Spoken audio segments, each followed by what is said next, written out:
This is a NEET 2021 question from laws of motion. Let me have a look at the problem first. A ball of mass 0.15 kilogram is dropped from a height of 10 meters and it strikes the ground and rebounds to the same height. What is the magnitude of impulse imparted in that body shortly? That's the question that's asked. So let's try to understand what is given for you. A ball of mass m is dropped freely. Dropped means its initial velocity equal to 0 from a height h. Then it strikes the ball with a velocity v and it rebounds to the same height. It has bounced back. Bounce back with the same velocity again. It goes to the maximum height and again its final velocity becomes 0. But it has bounced back to the same height. What is the impulse during that short interval when the ball hits this floor is the question that she is asking, right? So we shall have a look at the definition of impulse. Impulse is defined as when a large force acts on a body for a very short interval of the time. That's called impulse, F into delta t. You can write F as ma and delta t. Acceleration can be written like rate of change of velocity delta v by delta t and delta t. So impulse is m into delta v. That is m into velocity final minus velocity initial. That is momentum final minus momentum initial. That is change in momentum. So impulse in the other way can also be defined as change in momentum mathematically. So I have to calculate the change in momentum, right?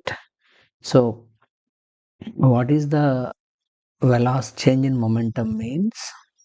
Momentum final, mv final minus mv initial. This becomes v final, this becomes v initial. That is velocity after the collision is the second part, velocity before the collision.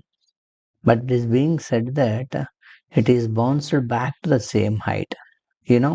Velocity, it strikes the ground, so h can be written like root of 2gh. Well, velocity v can be written like root of 2gh. It also bounced back to the same height, therefore this is also must be equal to 2gh but in the opposite direction. That means velocity final and velocity initial both are equal. That can be written like v in terms of magnitude, but one is in opposite direction. Then change in momentum is m into v final. If I call that as v minus m into v initial, I have to call it like minus I because these two velocities are opposite in direction. That is minus v. You have to say minus v. That is mv minus of minus mv will be plus mv. So change in the momentum, or that's the impulse, could be written like 2 times of mv. So impulse is, we can calculate impulse as 2 into mass is 0.15 into velocity can be written like root of 2gh. So 2 into 0.15 into root of 2, g is 10, h is also given to you as 10, right? So 2 into 0.15 into root of 200, that is 2 into 0.15 out of this 10, 2 tens, 1 10 can be get outside and then root 2, 10 root 2 or 10 into root 2. So 2 into 0.15 into 10 will be 1.5. This part root 2 is 1.414. 2 into 1.5 is 3. 3 into 1.414. So the 3 into 1.4 is obviously going to be 4.2. It cannot be any of these things, so I need not even calculate. So the value is 4.2 units of the impulse as well as a change in momentum are same, kilogram meter per second. This is how we have to solve.